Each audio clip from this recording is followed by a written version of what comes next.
Los profetas eran hombres que fueron llamados por Dios para hablar su palabra y hacer conocer su voluntad a las gentes. En la mayoría de los casos no eran bien recibidos, ya que traían juicio de parte de Dios para un pueblo que cada vez se apartaba más de sus caminos, y para los pueblos vecinos que maltrataban al pueblo de Israel, pueblo escogido por Dios. Hebreos 11 nos llama a mirar la fe de estos profetas, que eran hombres que amaban a Dios de tal manera que estaban dispuestos a sufrir maltratos, azotes, persecuciones, con tal de obedecer y honrar el nombre de su Dios. Elías fue uno de ellos. Su historia está en Primeras Reyes 17 en adelante, y hoy vamos a considerar, desde el comienzo de su aparición, 3 momentos en los que su fe se iba a poner a prueba. El tiempo que vivió Elías fue uno muy malo. El pueblo de Israel estaba en decadencia, cada día más apartado de Dios. El rey que los gobernaba fue uno de los peores en la historia de Israel, y su esposa también. Esto lo podemos ver en Primera Reyes 21, 25 y 26. Tanto él como su mujer se habían encargado de introducir todo tipo de dioses a los cuales el pueblo de Israel se arrodillaba y ofrecía sacrificios.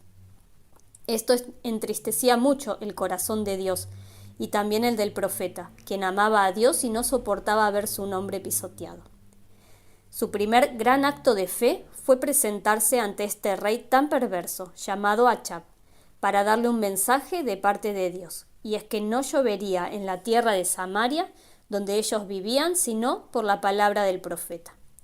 Sabemos que la falta de lluvia era un castigo de parte de Dios para su pueblo, si se apartaba de sus mandamientos, y esto era justamente lo que estaba ocurriendo.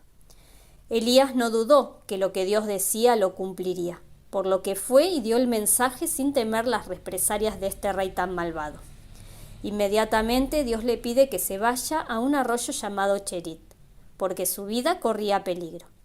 Ahí Dios enviaría cuervos para que lo alimentasen. Y este fue el segundo gran paso de fe de este profeta.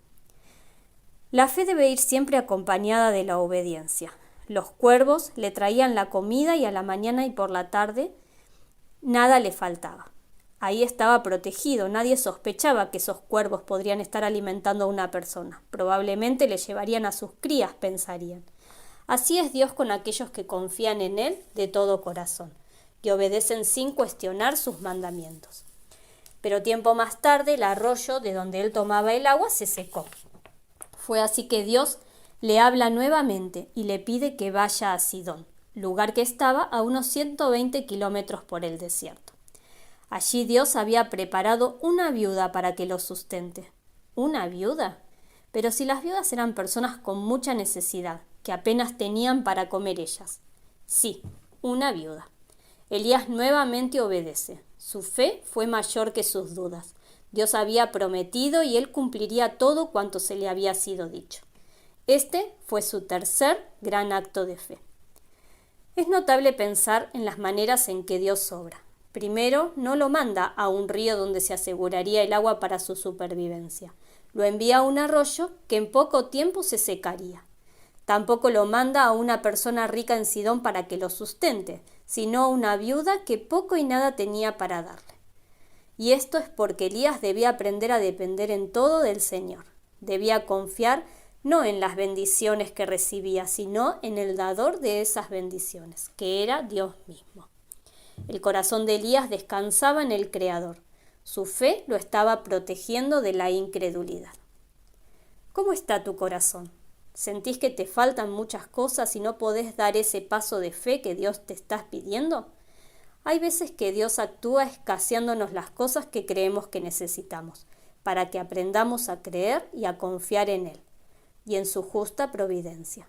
Muchas otras Dios actúa de maneras muy extrañas para probar nuestra fe y ver cuán dispuestos estamos a obedecerle, aún sin saber lo que va a suceder después. El camino de la fe es paso a paso y debe ir creciendo día tras día en nuestros corazones, teniendo contacto con Dios y con su palabra. Que pueda ser así en esta semana que comenzamos con cada uno de nosotros.